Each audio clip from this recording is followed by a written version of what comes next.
ఆయనకు చదువు రాదు. ఆయన ఒకే ఒక మాట అంటాడు, నాకు డబ్బులు ఎలా ఎంచుకోవాలో కూడా ఈ రోజుకి కూడా నాకు తెలియదు అంటాడు. ఆయనకు తెలిసిన ఒకే ఒక్క టాలెంట్ ఏమంటే, నేను బంగారాన్ని ఎలా అమ్మగలను. చిన్న టాపిక్, ఒక్కటే పాయింట్ పట్టుకున్నాడు, ఇంకా వేరేది ఏంది లేదు. ఆయన బయోగ్రఫీ ఒకసారి వినండి మీరు. 1000 కోట్ల సామ్రాజ్యం, 1000 కోట్ల రూపాయల సంపదను ఆయన సృష్టించినాడు. కొన్ని వేల మందికి ఉద్యోగాలు కల్పించినాడు. ఆయన ఒక ఇన్స్పిరేషన్ గా తీసుకోండి. ఆయన ఒకే రోజు 1000 కోట్లు సంపాదించలేదాడా. అంచెలంచెలుగా కొన్ని సంవత్సరాల కష్టం నేడు మనం చూస్తా ఉండేది. ఇప్పుడుండే యువతకి ఎట్లా అంటే ఇన్స్టాంట్ గా కావాలా. ఇప్పుడు స్కెచ్ చేస్తే నేను నాకు 1 year లో 1 crore వచ్చేయాలి. ఎట్టొస్తుంది అది? ఏదైనా సెన్స్ ఉందా? నీకుండే టాలెంట్ తో నువ్వు ఈ రోజు కష్టపడతా పోతే నీ కష్టం కాంపౌండ్ అవుతుంది. నీ కష్టం కాంపౌండ్ అయినప్పుడే అది నీకు ఒక డెకేడ్ తర్వాత నీకు ఒక మంచి అమౌంట్ కనిపిస్తుంది. నువ్వు ఒక డెకేడ్ నువ్వు డిసిప్లైన్ గా ఉండలేకపోతున్నావు. నువ్వు ఒకటేసారి ఇన్స్టాంట్ గా డబ్బులు కావాలంటే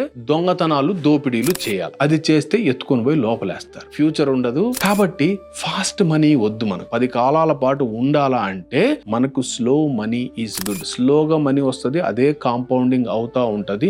నీకు ఒక 1 or 2 decades లో నీకు ఒక మంచి అమౌంట్ రెడీ అవుతుంది. నువ్వు ఈ పొద్దు కష్టపడి చిన్న పని అయినా సరే చేయగలిగితే అదే పనిని నేను ఒక డెకేడ్ చేస్తాను అనేది ఒక లక్ష్యంగా పెట్టుకో. దృఢ సంకల్పం ఉండాలి. అటువంటి దృఢ సంకల్పం ఉన్నప్పుడు ఆ 10 సంవత్సరాల పనే నీకు జీవితం అంటే ఏదో నేర్పిస్తుంది. నీకు సంపదను ఎలా సృష్టించుకోవాలో చెప్తుంది. నీకు అది ఇచ్చే ధైర్యము మాటల్లో వర్ణించలేనిది.